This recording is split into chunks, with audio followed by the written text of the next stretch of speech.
নমস্কার। আজকে আমার ভিডিওতে থ্রি ডাইমেনশনাল জিওমেট্রির একটা খুব ইম্পর্টেন্ট প্রবলেম আমি ডিসকাস করব। প্রবলেমটা আমি স্ক্রিনে এইভাবে রেখেছি। প্রবলেমটা হচ্ছে এরকম: find the coordinates of the centroid of the triangle whose vertices are x1 y1 z1 x2 y2 z2 and x3 y3 z3। অর্থাৎ একটা ট্রায়াঙ্গেল, তার তিনটে ভার্টেক্স অর্থাৎ তিনটে শীর্ষবিন্দু, এই যে এ একটা শীর্ষবিন্দু, বি একটা শীর্ষবিন্দু, সি একটা শীর্ষবিন্দু, তিনটে শীর্ষবিন্দুর কোঅর্ডিনেটস আমাকে দিয়ে দিয়েছে। x1 y1 z1 x2 y2 z2 আর x3 y3 z3 কোঅর্ডিনেট তিনটা আমাকে দিয়ে দিয়েছে। নিয়ে আমাকে চেয়েছে কি, বলছে find the coordinates of the centroid. Centroid মানে হচ্ছে ভরকেন্দ্র, ভরকেন্দ্র of the triangle whose vertices are this. তাহলে আমাকে সেন্ট্রয়েড বার করতে হবে। সেন্ট্রয়েড মানে হচ্ছে ভরকেন্দ্র। এবার ভরকেন্দ্র কাকে বলে সেটা না জেনে কি করে ভরকেন্দ্র বার করব? তাহলে আগে জেনে নি ভরকেন্দ্র কাকে বলে।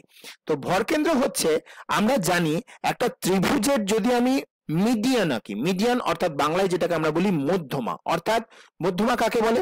কোন ত্রিভুজের কোন একটা শীর্ষবিন্দু থেকে বিপরীত বাহুর মধ্যবিন্দু পর্যন্ত অঙ্কিত সরল রেখাংশকে আমরা মধ্যমা বলি। ঠিক আছে? অর্থাৎ কোন একটা ত্রিভুজ, এখানে আমি এবিসি ত্রিভুজের কথা যদি বলি, এই এবিসি ত্রিভুজের এ শীর্ষবিন্দু থেকে এই যে বিসি বাহু, এ শীর্ষবিন্দু এর বিপরীত বাহু হচ্ছে বিসি বাহু, সেই বিসি বাহুর মধ্যবিন্দু হচ্ছে ডি। তাহলে এ থেকে ডি কে কানেক্টিং যে লাইনটা আমি টানছি, সেই কানেক্টিং লাইনটাকে বলা হয় এবিসি ত্রিভুজের একটা মধ্যমা। এরকম তিনখানা মধ্যমা থাকে। ঠিক একইভাবে বি বিন্দু থেকে যদি এসি এর মিড পয়েন্ট পর্যন্ত আমি একটা লাইন সেগমেন্ট টানি, সেটা হবে আরেকটা মধ্যমা। ঠিক একইভাবে সি পয়েন্ট থেকে যদি আমি এ বি বাহুর মধ্যবিন্দু পর্যন্ত একটা লাইন সেগমেন্ট টানি, সেটা হবে এই ত্রিভুজটা তৃতীয় মধ্যমা। এবং আমরা অলরেডি জানি যে এই তিনটে মধ্যমা সমবিন্দু, অর্থাৎ প্রত্যেকটা মধ্যমা একটা নির্দিষ্ট বিন্দু দিয়ে যায়, অর্থাৎ একটা নির্দিষ্ট বিন্দুতে একে অন্যকে ছেদ করে যায়। যে বিন্দুতে ছেদ করে যায় এই তিনটে মধ্যমা একে অন্যকে, সেই বিন্দুটাকে আমরা বলি ভর কেন্দ্র। এবং আমরা এটাও প্রমাণ করে দেখেছি যে এই যে বিন্দুতে তিনটে মধ্যমা একে অপরকে ছেদ করে, সেই বিন্দুটা যেটা ভর কেন্দ্র, সেখানে দেখা গেছে প্রত্যেকটা মধ্যমা 2:1 রেশিওতে ডিভাইডেড হয়। অর্থাৎ ভর কেন্দ্রে কোন একটা মধ্যমা 2:1 রেশিওতে ডিভাইডেড হয়। ঠিক আছে? তার মানে আমি যদি এই এডি মধ্যমার সেই পয়েন্টটা বার করি, যে এডি মধ্যমাকে যে পয়েন্টটা 2:1 রেশিওতে ডিভাইড করেছে সেই পয়েন্টটা বার করি, সেটাই দাঁড়াবে এবিসি ত্রিভুজের ভরকেন্দ্র। ঠিক আছে? ঠিক একইভাবে এডি মধ্যমা দিয়ে এখানে আমি করেছি, ঠিক একইভাবে বি থেকে এই এসির ওপর যে মধ্যমাটা টানা যায় সেটা দিয়েও করা যেতে পারে, একই জিনিস আসবে। তো আমি এটা দিয়ে দেখাবো কিভাবে মধ্যমার কিভাবে ভরকেন্দ্রটা বের করা যাবে, অর্থাৎ মধ্যমাকে 2:1 রেশিওতে ভাগ করা বিন্দুটা বার করব। তো সেটা করার জন্য আমি প্রথমে ছবি এঁকে নিয়েছি, ছবি নিয়ে ডিসকাশনও হয়ে গেছে যে একটা ত্রিভুজ এ বি সি আমি এখানে এঁকে নিয়েছি। এ বিন্দুটার কোঅর্ডিনেটস হচ্ছে x1 y1 z1, বি পয়েন্টের কোঅর্ডিনেটস হচ্ছে x2 y2 z2 এবং সি পয়েন্টের কোঅর্ডিনেটস হচ্ছে x3 y3 z3। প্রথম কাজ হবে এডি মধ্যমাটা টানা। তার মানে আমার ডি পয়েন্টটা সম্পর্কে আমাকে জানতে হবে। ডি পয়েন্টটা সম্পর্কে জানার জন্য আমি জানি ডি পয়েন্টটা কি, মধ্যমা মানে হচ্ছে কোনো একটা ত্রিভুজের একটা শীর্ষবিন্দু থেকে বিপরীত বাহুর মধ্যবিন্দু পর্যন্ত অঙ্কিত সরলরেখা। তো এই যে ডিটা তার মানে মধ্যবিন্দু। কার মধ্যবিন্দু? এই বিসি যে বাহুটা আছে তার মধ্যবিন্দু হচ্ছে ডি। তাহলে আমাকে প্রথমে বার করতে হবে ডি বিন্দুটার কোঅর্ডিনেটস কি। এবার আমরা জানি দুটো পয়েন্ট বি এবং সি এখানে দেওয়া আছে, x2 y2 z2 আর x3 y3 z3 কোঅর্ডিনেটস গুলো। তাহলে সেক্ষেত্রে তার মিড পয়েন্টটা হয় x2 plus x3 by 2, y2 plus y3 by 2, z2 plus z3 by 2। এটা আমি আগের ক্লাসে আগে আমার যে লেকচার ভিডিও আছে এই বিষয়ে, সেখানে আমি ডিসকাস করেছি। যদি আপনারা চান, আপনাদের জন্য আমি ওই স্পেশাল ভিডিওটার লিঙ্কটা ডেসক্রিপশনে দিয়ে দেব। তো সেখান থেকে ওটা লিঙ্কটাকে ক্লিক করে ভিডিওটা দেখে নেওয়া যেতে পারে। আমি শুধু ফর্মুলাটা এখানে দেখিয়ে দেবো। ফর্মুলাটা হচ্ছে এইটা। হ্যাঁ, the coordinates of the middle point, দুটো পয়েন্ট যাদের কোঅর্ডিনেটস দেওয়া আছে x1 y1 z1 এবং x2 y2 z2, তাদের মিডল পয়েন্টের কোঅর্ডিনেটস হয় x1 plus x2 by 2, y1 plus y2 by 2, z1 plus z2 by 2। এবং এটা আসে কোথা থেকে?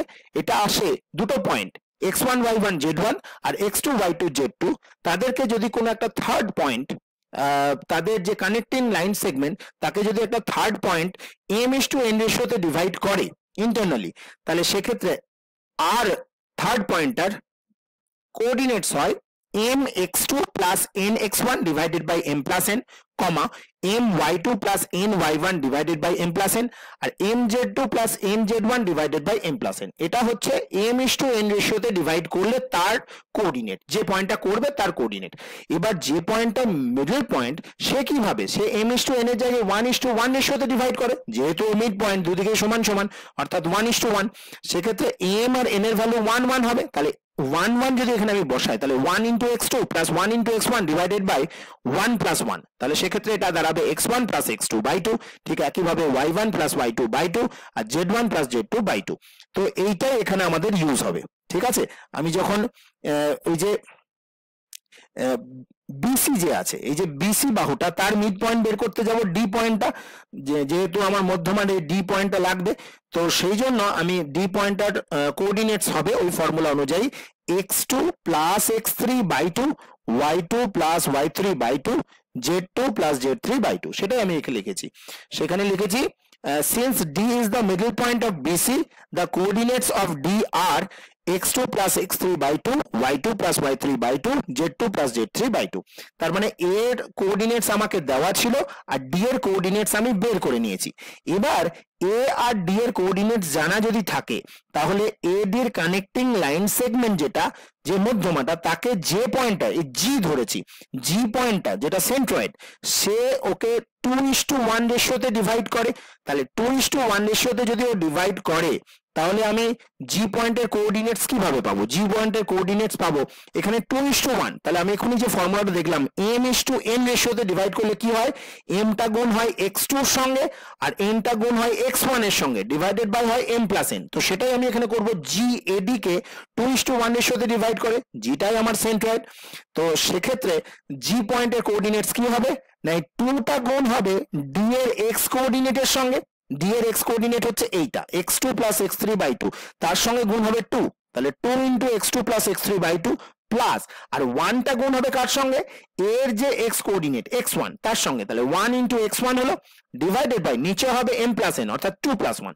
এবার উপরটা যদি ক্যালকুলেশনটা দেখি যে 2 এর সঙ্গে এইটা গুণ করছি x2 plus x3 by 2, তাহলে এই নিচের 2 উপরের 2 ক্যান্সেল করলে উপরে কি পড়ে থাকবে x2 plus x3 যুক্ত 1 into x1 মানে x1, তাহলে পুরো ব্যাপারটা দাঁড়াবে x1 plus x2 plus x3 divided by এই 2 plus 1, নিচে 2 plus 1 মানে 3, তাহলে কোঅর্ডিনেটটা দাঁড়াবে x কোঅর্ডিনেটটা দাঁড়াবে x1 plus x2 plus x3 by 3। Car coordinate, car K x coordinate, এটা হচ্ছে জি যে সেন্ট্রয়েড আছে তার x কোঅর্ডিনেটটা।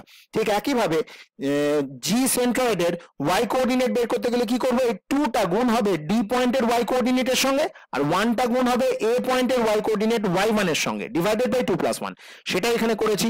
2 টা গুণ হচ্ছে জি পয়েন্টের ডি পয়েন্টের y কোঅর্ডিনেট যেটা আছে y2 plus y3 by 2, তার সঙ্গে গুণ হয়েছে, প্লাস 1 গুণ হয়েছে a পয়েন্টের y কোঅর্ডিনেট y1 এর সঙ্গে, ডিভাইডেড বাই 2 plus 1, যেটা আমি ক্যালকুলেশন করে পেয়েছি y1 plus y2 plus y3 by 3। ঠিক একই ভাবে আমি জি পয়েন্টের জেড কোঅর্ডিনেট বের করেছি কিভাবে, 2 দিয়ে গুণ করেছি ডি পয়েন্টে জেড কোঅর্ডিনেটটাকে z2 plus z3 by 2 কে, আর 1 দিয়ে গুণ করেছি a পয়েন্টের জেড কোঅর্ডিনেটটাকে z1 কে, ডিভাইডেড বাই 2 plus 1, সেটাই করেছি। তো সেটাও সেম ভাবে ক্যালকুলেশন করে আমার এসছে z1 plus z2 plus z3 by 3। এটাই হচ্ছে আমার জি অর্থাৎ সেন্ট্রয়েডের কোঅর্ডিনেটস। তাহলে একটা ট্রায়াঙ্গেলের তিনটে ভার্টেক্স যদি আমাকে দিয়ে দেয় x1 y1 z1 x2 y2 z2 আর x3 y3 z3, তাহলে তার সেন্ট্রয়েড বের করা খুব ইজি। শুধু আমাকে করতে হবে x কোঅর্ডিনেট তিনটাকে যোগ করে দেবো ভার্টেক্স গুলোর বাই 3, কমা y কোঅর্ডিনেট গুলো যোগ করে দেবো তিনটে ভার্টেক্সের ডিভাইডেড বাই 3, আর z কোঅর্ডিনেট গুলো তিনটে যোগ করে দেবো z1 plus z2 plus z3 divided by 3। এটাই হয়ে যাবে আমার সেন্ট্রয়েডের কোঅর্ডিনেটস। সেন্ট্রয়েডটা এইভাবেই আমরা বের করে থাকি। তো আশা করি সবাই বুঝতে পেরেছো। ধন্যবাদ, থ্যাংক ইউ।